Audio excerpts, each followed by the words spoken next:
TNPSC general ஸ்டடீஸ்ல repeated question analyse பண்ணி கொடுக்க சொல்லி நிறைய பேர் கேட்டிருந்தீங்க. ஸோ உங்களுக்காக குரூப் 1, குரூப் 2 அண்ட் குரூப் 4 இது மூணுமே அனலைஸ் பண்ணிட்டோம். 2012 இருந்து 2025 வரைக்கும் இருக்க 169 கொஸ்டின் பேப்பர் செட்டையும் ஃபுல் அனலைஸ் பண்ணி பார்த்ததுல என்ன ரிசல்ட் கிடைச்சிச்சுன்னா நீங்களே ஷாக் ஆயிருவீங்க. ஸ்டெப் 1ல கொஸ்டின் பேப்பர் ரிலேட்டடா ஏர்வைஸ் ஓவர்வியூ இருக்கும். இந்த ஸ்டெப்ல ரிப்பீட்டட் கொஸ்டின் அனலைஸ் பண்ணி கொடுத்துருக்கு.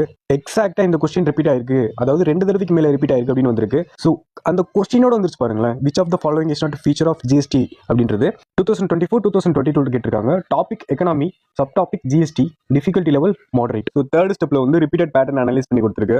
பேட்டர்ன் ஏல ஆர்டிகல் 360 அப்படின்றது ஃபினான்ஷியல் எமர்ஜென்சி டாபிக். இது 3 இயர்ஸ் ரிப்பீட் ஆயிருக்கு அப்படின்றது வந்திருக்கு. 4வது ஸ்டெப் ஏர் கேப் அனலைஸ் பண்ணி கொடுக்கும். இப்போ ஆர்டிகல் 360 அப்படின்றது ஃபினான்ஷியல் எமர்ஜென்சி. இது எவ்ரி 2 to 3 இயர்ஸ் ஒன்ஸ் வந்துட்டே இருக்கு. அண்ட் கடைசியாக கேட்டது 2024ல, எக்ஸ்பெக்ட் பண்றது 2026ல. ஏன்னா கேப் இங்க 2 வருஷத்துக்கு ஒரு தடவை ரிப்பீட்டடா கேட்டுக்கிட்டே இருக்காங்க. 5வது step syllabus mapping and weightage analyse. 2026 prediction, Indian polity emergency provision, article 360 இதெல்லாம் கொடுத்துருக்காங்க. ப்ராபபிலிட்டி 90% பேஸ்ட் ஆன் 3 தடவைக்கு மேலே ரிப்பீட் ஆயிருக்கு. Group 1, group 2. செகண்ட் இது குரூப் 4. 95% இந்த கொஸ்டின் கேட்க வாய்ப்பு இருக்குன்னு கொஸ்டினோட கொடுத்துருச்சு. ப்ரிடிக்டட் கொஸ்டின் பாருங்க, இதுதான் ப்ரிடிக்டட் கொஸ்டின்.